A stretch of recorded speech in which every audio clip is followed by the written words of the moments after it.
Hi everyone, welcome back. In this video, we're diving into the first step of the assessment cycle, articulating student learning outcomes, or SLOs for short.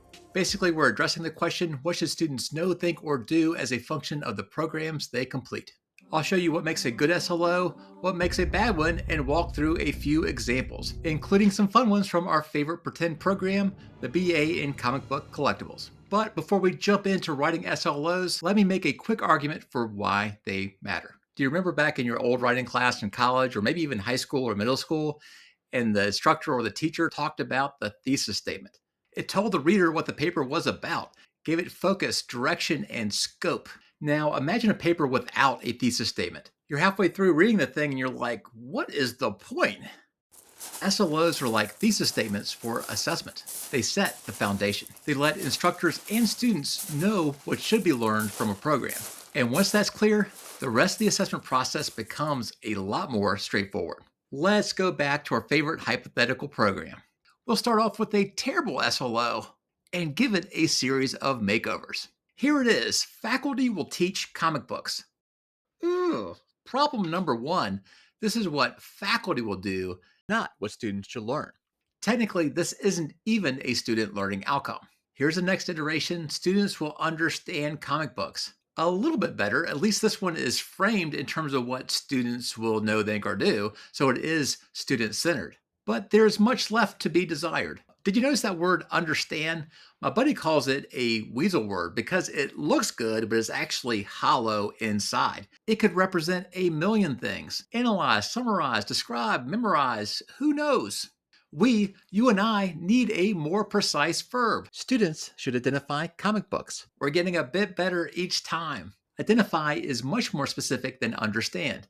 It narrows the scope. Students are recognizing and naming things. It's also a good time to mention Bloom's taxonomy. Bloom and his team create a hierarchy of cognitive skills from basic recall to critical evaluation, and even offered verb suggestions at each level.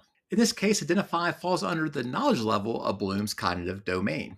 By the way, links to these resources are in the description box below, including a link to our Assessment 101 book that talks about all the steps in the assessment cycle. But we're not done yet. Students should be able to identify the comic books in which superheroes first appeared. Now we're narrowing the content. Instead of all comic books, which would be unimaginable, we're focused on first appearances. And that makes sense. The most valuable comic books are often the first appearances of major characters. Let's do another makeover. Students should, by memory, be able to identify the comic books in which each of the top 100 superheroes first appeared. Even better, we've added a scope, the top 100 superheroes. That's big, but doable. And did you catch the condition? By memory? Sometimes adding a conditional statement makes sense. In this case, it absolutely does. If you're a comic dealer and you can't recall off the top of your head that Iron Man first appeared in Tales of Suspense 39, well, your customers might walk away.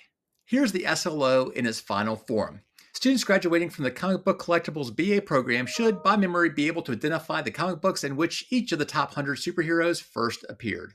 Boom! Now we've got a solid SLO. And let's go through the checklist.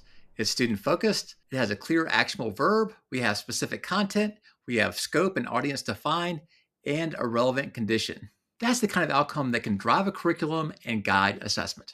All right, some of you are wondering, Keston, that's great, but what about SLOs that tap to a higher level of Bloom's taxonomy? Let me show you a couple. Here's another bad SLO. Students will write about comic books. The verb is better, it's write, so that's the application area, but there's still a lot to be done. Let's improve it. Students graduating from the BA in Comic Book Collectibles will write an accurate sales description of a comic book, including notable features like first appearances or cover artist, condition, rarity, and anything unique about that particular copy. Now that's useful. It tells us exactly what kind of writing students should produce and gives us a foundation for creating a rubric or designing a course assignment. Here's another bad SLO. Students will estimate the value of a comic book. One strength here is estimate, so again, that's at the higher level of Bloom's taxonomy, but again, estimate how, under what criteria. Now this looks better. Students graduating from the BA program in Comic Book Collectibles will estimate the value of a comic book without any pricing guides by considering notability, rarity, and condition. Yes, much more actionable. We know what students should do, how they should do it, and what they should not rely on. It's clear, specific, and aligns with professional expectations. So there you have it, how to take an SLO from vague and hollow to clear, specific, and useful. SLOs are the foundation for assessment. But here's the next big question.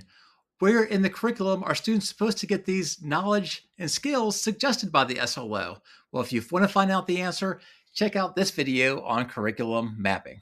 And as always, we have many links in the description box, so check them out if you want to read the book or you want to check out a workshop that my colleagues and I provide. Thanks so much for watching, and I wish you the best of luck on your own assessment journey.